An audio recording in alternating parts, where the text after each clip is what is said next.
यहाँ पर दिखाते हैं कि केनान नवीन और तुरान के साथ जा रहा होता है एयरपोर्ट पर। एकदम से जाते जाते वो रुक जाता है और तुरान से कहता है कि लैला मुझसे नफरत करेगी, बहुत नफरत करेगी। तुरान उससे कहता है बेटा इस बारे में हम कुछ नहीं कर सकते। तुरान उसको सब कुछ भूल कर चलने को कहता है। लैला यहाँ पर केनान का रेस्टोरेंट में वेट करने के बाद घर पर आती है। वो उसको कॉल भी मिलाती है लेकिन केनान का फोन आउट ऑफ रीच आ रहा होता है। लैला बहुत होती है, उसको समझ नहीं आ रही कि वो क्या करे। केनान का कुछ पता नहीं चल रहा कि आखिर वो कहाँ चला गया है। केनान जाते जाते रुकता है और पीछे मुड़ के देखता है। वो लोग स्विट्जरलैंड के निकल चुके हैं।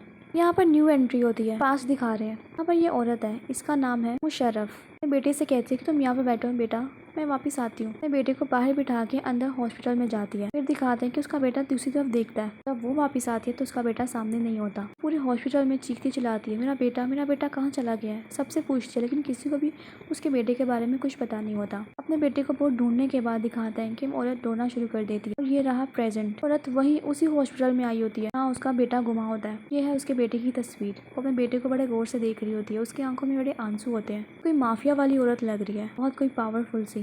पहला सुबह होते ही तुरान के घर पर आती है लेकिन वो इतनी बैले बजाती है लेकिन कोई दरवाज़ा नहीं खोलता, यानी तुरान भी घर पर नहीं है। वहाँ पर से एक औरत गुजर रही होती है। लैला उस औरत से पूछती है कि क्या आपको पता है कि ये लोग कहाँ पर गए हैं। वो औरत कहती है कि मुझे कुछ नहीं पता, काफी दिनों से मुझे भी नजर नहीं आए ये लोग। लैला उस औरत से कहती है अगर आपको ये लोग कहीं नजर आए, कुछ भी कोई बात हो, मेरा कार्ड ले लें, आप इस पे कॉल करेगा। औरत कहती है उसे ठीक है। लैला यास्मीन के पास जाती है। लैला कहती है कि इस औरत को भी कुछ नहीं पता। वो कह रही है कि काफी दिनों से उसने इन लोगों को नहीं देखा। कहती है मुराद को कुछ पता लगा। मुराद का कहना है कि उसको कुछ पता नहीं है। तार भी केनान पे बहुत गुस्सा है, उसको भी कुछ बता कर नहीं गया। वापस उसके पास चलते हैं, हो सकता है कुछ पता लगा हो। ठीक है मैं मुराद को फोन कर देती हूँ। तो वहीं पर ही चलते हैं। यहाँ पर ताहिर को हॉस्पिटल लेकर आता है। नूरे का कहना है कि वो प्रेग्नेंट है। ताहिर से कहती है कि तुम्हें मुझ पर यकीन नहीं है क्या? मैंने तुमसे कहा है कि मैं प्रेग्नेंट हूँ, मैंने घर पर टेस्ट किया, पॉजिटिव आया, तो मेरी बात क्यों नहीं सुन रहे? कहता है कि हमेशा कभी भी नहीं है कि टेस्ट हमेशा ठीक है, पर सिर्फ तसल्ली के लिए मैं तुम्हें यहाँ पर लेकर आया हूँ, ये पता तो लगे तुम कौन से वीक में हो। मैं कहती है अच्छा ठीक है चलो बात सुनो, हमारा बेटा हुआ ना तो हम उसका नाम अकरम रखेंगे, मेरे बाप के नाम पर, ठीक रहेगा ना ये सब?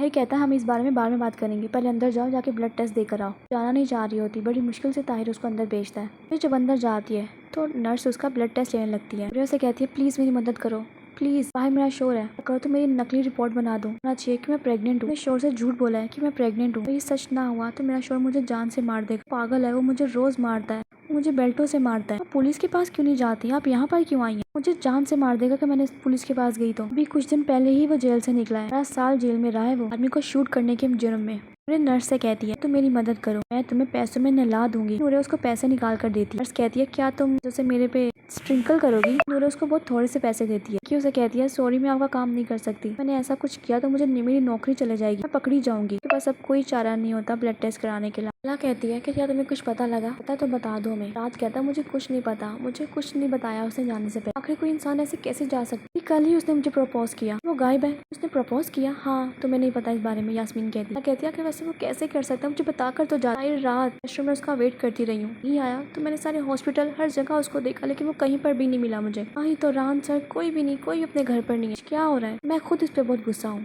मैंने उसकी वजह से अपना काम छोड़ा साथ काम करने के लिए, और देखो वो गायब है। अरे तुम परेशान मत हो, मेरी बात तो साथ कहता है कि वो वापस आ जाएगा। 2 साल पहले भी उसने ऐसा ही किया, ना बताया गायब हो गया था, हमने उसको बहुत ढूंढा और फिर वो एकदम से खुद ही वापस आ। वो गुस्सा आ जाता है, वो कहता है तुम पागल हो, तुम मेरा दिमाग खराब कर रहे हो, कि कोई इंसान ऐसे कैसे कर सकता है? सारी रात मैं उसको ढूंढती रही, परेशान रही हूँ कि आखिर वो उसको क्या हुआ है, वो कहाँ पर है, वो जिंदा भी है कि नहीं, कुछ नहीं पता कि वो इंसान कहाँ चला गया है, वो जिंदा है, मुझे कुछ समझ नहीं आ रही मैं क्या करूँ। यास्मीन मुराद से कहती है क्या कोई ऐसी बात है जो हमें नहीं पता, बीमारी या कोई कुछ भी ऐसा जो हमें नहीं पता? बीमारी मतलब एकदम लला को क्लिक होता है। वो कहती है तो रान सर ने मुझे कुछ बताया था, बचपन में एक ट्रॉमा हुआ था केनान के साथ, लोगों ने उसको में बंद कर दिया था जिसकी वजह से वहाँ पर आग लग गई थी और केनान हर्ट हुआ था, की वजह से उसको याददाश्त यानी मेमोरी में कोई प्रॉब्लम है, यानी कि वो कुछ चीजें भूल जाता है। हाँ मेमोरी जाने से पहले उसने मुझे भी ऐसा ही कुछ बताया था, लेकिन उन लोगों ने केनान के इस बारे में कुछ नहीं बताया था। नहीं बताया मतलब क्यों, क्या मतलब कि नहीं बताया? लेकिन केनान ने तो मुझसे बात की थी इस बारे में।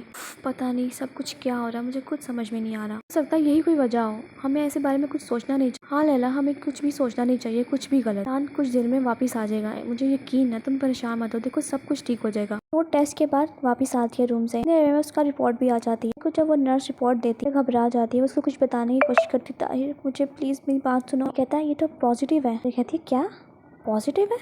कहती है जी हाँ 4 वीक्स प्रेग्नेंट है। कहती है मैं प्रेग्नेंट हूँ? मतलब मैं सच में? जी आप ही ने अपने टेस्ट दिए थे ना? जी मैं ही अपना ब्लड देकर आई थी। ताहिर ये देखो मैं प्रेग्नेंट हूँ। खुशी के मारे चीखती चिल्लाती ताहिर के गले लग जाती है। ताहिर ये सुनकर खुश नहीं होता कि उसको समझ में नहीं आ रहा होता कि ये कैसे हो सकता है। नानी के अभी कुछ देर पहले नूरे घर से जाने के लिए तैयार थी, फिर एकदम बम फोड़ देती है कि वो प्रेग्नेंट है। नूरे ताहिर से कहती यकीन नहीं आ रहा कि मैं प्रेग्नेंट हूँ। दुआ है कि मेरा बेटा हो, उसका नाम अकरम रखेंगे। बेटी हो बेटा हो इससे कोई लेना देना नहीं है, बस हेल्दी होना चाहिए। ताहिर जल्दी से जाके मॉम को बताते हैं, वो तो खुशी से हमारे पागल हो जाएंगी और हम इस बारे में लैला को भी बताएंगे ताकि उसका मूड ठीक हो जाए। क्या ना ताहिर? हाँ ठीक है।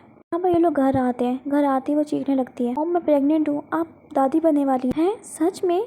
दिखाओ रिपोर्ट्स। वो रिपोर्ट्स देखी कहती है नूरे कंग्रेचुलेशंस। तो गले लगा लेती है और ताहिर से भी कहती है मेरे बेटे तुम बाप बनने वाले हो, तुम्हें मुबारक हो। फिर उसको गले लगाता है। ताहिर के जाने के बाद शाहीन ने नूरे के पास आ उसको कहती है नूरे साहिबा को क्या लगता है मैंने आपको इस हॉस्पिटल में क्यों भेजा? क्यों भेजा था? इसलिए क्योंकि ये हॉस्पिटल की जो नर्स है उसको बहुत अच्छे से जानती है। नहीं उसको ये रिपोर्ट्स बनाने के लिए कहा था, नहीं कि ये रिपोर्ट्स फेक हैं, तुम कोई प्रेग्नेंट नहीं हो। मैं बचाने के लिए मैंने किया, वरना अगर मैं तुम्हें ना बचाती तो ताहिर तुम्हें यहाँ भी तलाक दे देता। हाँ तुम उसको पैसे दे रही थी नर्स को, सब पता लग गया है। पर मुझे तो लगा कि ये सच है। कुछ देर के लिए तो मैं खुश हो गई थी कि वाकई में सच है ये। इस तरह तुम तो बच गई हो, लेकिन अब तुम्हारे पास जो मेरा राज है ना, अब मेरे पास भी तुम्हारा राज है। ताहिर को ये पता लग गया कि तुम प्रेग्नेंट नहीं हो। तुम्हें 1 मिनट नहीं लगाएगा घर से निकालने के लिए। उसको पता लग गया कि मैं भी सब में शामिल हूँ। वो मुझसे भी नाराज होगा, लेकिन अब क्या कर सकते हैं, अब करना तो था ही ना ये सब कुछ। तुम्हें जल्द से जल्द कुछ सोचना होगा। महीनों में ही ताहिर को पता लग सकता है। ताहिर को पता लग गया तो क्या होगा मुझे नहीं पता क्या होगा, वो हम बाद में देखेंगे। लैला उस जगह पर आती है समंदर किनारे जहाँ पर वो लोग सुकून के लिए आया करते थे। लैला इर्द गिर्द देखती है लेकिन उसको कहीं पर भी किनान नजर नहीं आता। परेशान होती है, उसको कुछ समझ में नहीं आ रहा होता आखिर किनान कहाँ चला गया। मुझे एक दिन पहले ही प्रपोज किया और अब एकदम गायब हो गया। यहाँ पर किनान डॉक्टर के पास होता है। डॉक्टर किनान से कहते हैं कुछ अरसे के लिए तुम्हें किसी से भी मिलना नहीं होगा, फ्रेंड्स ना फ़ोन कॉल ना फ़ोन कुछ भी नहीं, इवन कि तुम्हारे माँ बाप भी तुमसे नहीं मिल सकते। लेकिन हाँ एक बार मैं तुमसे कहूँगा, कभी कभार तुम्हारे माँ बाप आके तुमसे मिल सकते हैं, सिर्फ और सिर्फ वही, इसके अलावा कोई भी नहीं तुमसे मिल सकता। ये कोई तुमसे बात कर सकता है, जाओ जाके उनसे आखिरी दफ़ा मिल लो,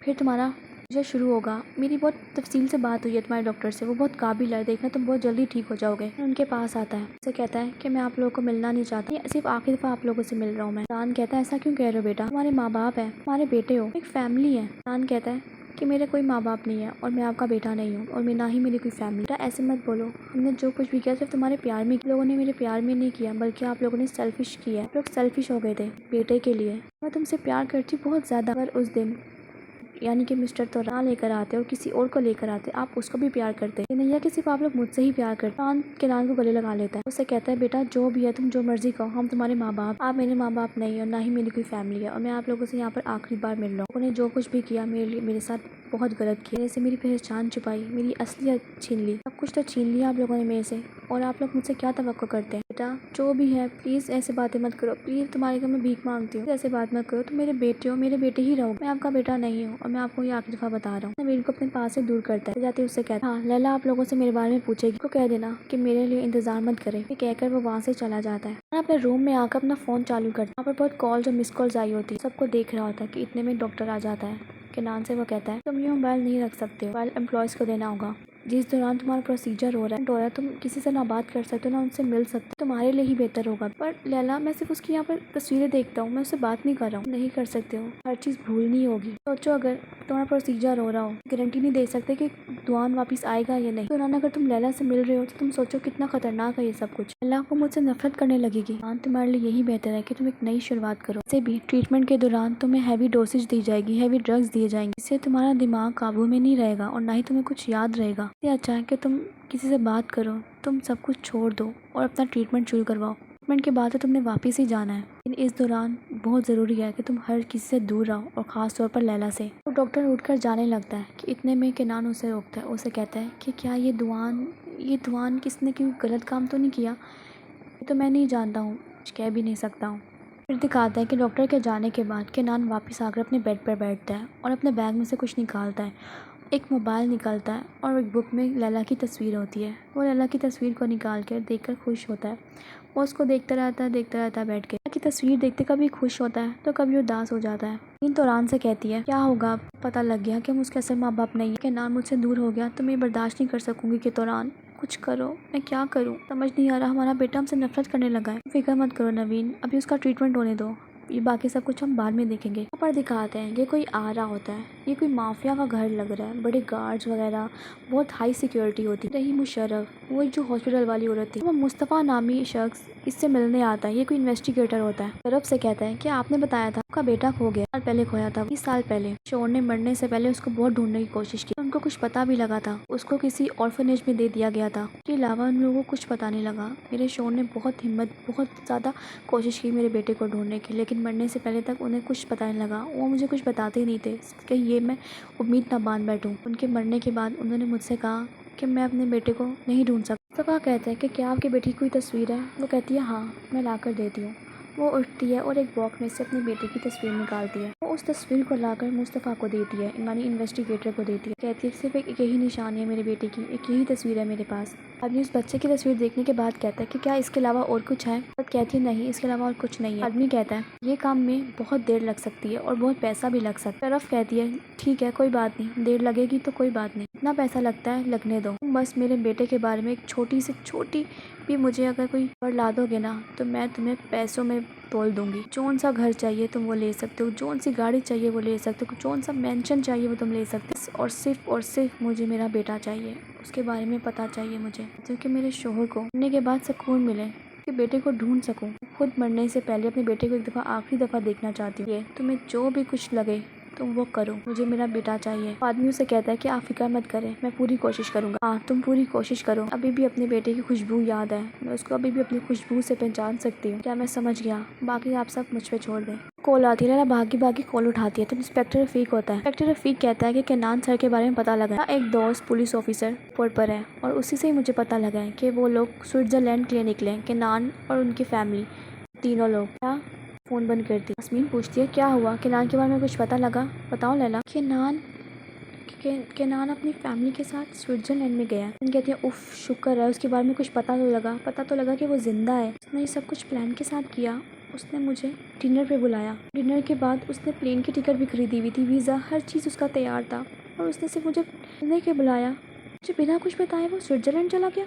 आखिर वो सब कुछ कैसे कर सकता है? उसने मेरे साथ ऐसे कैसे किया? मुझे नफरत हो गई है मुझे केनान से। वो मेरे साथ ऐसा कैसे कर सकता है? मगर केनान के बारे में तुम सोचो, केनान के बारे में एक लफ्ज़ मत बोलना, मुझे नहीं सुनना केनान के बारे में कुछ भी, एक लफ्ज़ नहीं सुनना मुझे उसके बारे में। जोर से कुर्सी को ज़मीन पे फेंक कर चले जाती है। यहाँ पर दिखाते हैं कि नवीन और तुरान इसी से निकल रहे होते हैं अपने घर के लिए। नेबर उनको जाते हुए देख लेती है, उसको याद आता है, लैला को कॉल मिलाती है। लैला को कॉल आती है, लैला एकदम फ़ोन उठाती है तो वो औरत कहती है कि मैं हूँ जो आपसे कल मिली थी, तुरान की नेबर। नहीं पता मुझे आपको ये बताना चाहिए या ये गलत है, मिस्टर तुरान और उनकी वाइफ दोनों वापस आ गए हैं। मैंने उन लोगों को अपने घर में जाते हुए देखा। अच्छा ठीक है, आपको बहुत शुक्रिया मुझे बताने का। खुश हो जाती है, फटाफट अपने बेड से उतरती है। शाहिंदे के पास नूर आके बैठती है। कहती है अब तो मुझे ब्लैकमेल नहीं कर सकती, वो तो मैं नहीं कर सकती, लेकिन आपके लिए ये अच्छा होगा कि अपने बेटे को फ़ोन करें। वो अपने बेटे को फ़ोन कर दिया। शाहिंदे पूछती है आखिर तुम कहाँ पर हो बेटा? डैड मुझे छोड़कर जा चुके हैं। मैं नहीं चाहती कि सारी रात बैठ के मैं तुम्हारा इंतजार करती रहूँ। जल्दी वापस आओ, नूरे को तुम्हारी जरूरत है और मुझे भी। ठीक है अम्मी, मुझे एक काम है, वो करके मैं वापस आता हूँ। शाहिंदे कहती है वो घर वापस आ जाएगा, मैं अपने कमरे में जा रही हूँ। पर दिखाते हैं कि यास्मीन मुराद के घर आती है। पूछता है कौन? मैं यास्मीन जिससे केनान के घर पर मिले की फ्रेंड यास्मीन। बातें मत करो, जल्दी दरवाजा खोलो, बहुत ठंड है। दरवाजा खोलता है। यास्मीन कहती है इतनी देर से मुराद दरवाजा खोला? अंदर आती है। कहती है तुम्हें पता है केनान और उसकी फैमिली स्विट्जरलैंड में वापस इसलिए आई थी ताकि पता कर सकूं मैं कुछ पता हूँ, लेकिन मुझे लगता है तुम्हें भी कुछ नहीं पता। इतने में वो देखती है कि सामने ड्रिंक्स पड़ी होती हैं और कुछ लड़की के कपड़े और बैग्स पड़े होते हैं। ये किसके? एक लड़की दरवाजा खोलती है और कहती है साबुन किधर है? क्रीम भी नहीं है, क्रीम ड्रॉर के अंदर है। मुराद कहता है, लड़की को देखती रह जाती है और लड़की यास्मीन को हाई करती है। मुराद कहता है ये मेरी कज़न है, यहाँ पर आई हुई है कुछ देर के लिए। क्या? तुम्हारी कज़न? बकवास करने की जरूरत नहीं है, अच्छी तरीके से देख सकती हूँ तुम्हारी कज़न है कि कोई और। क्या मतलब कोई और?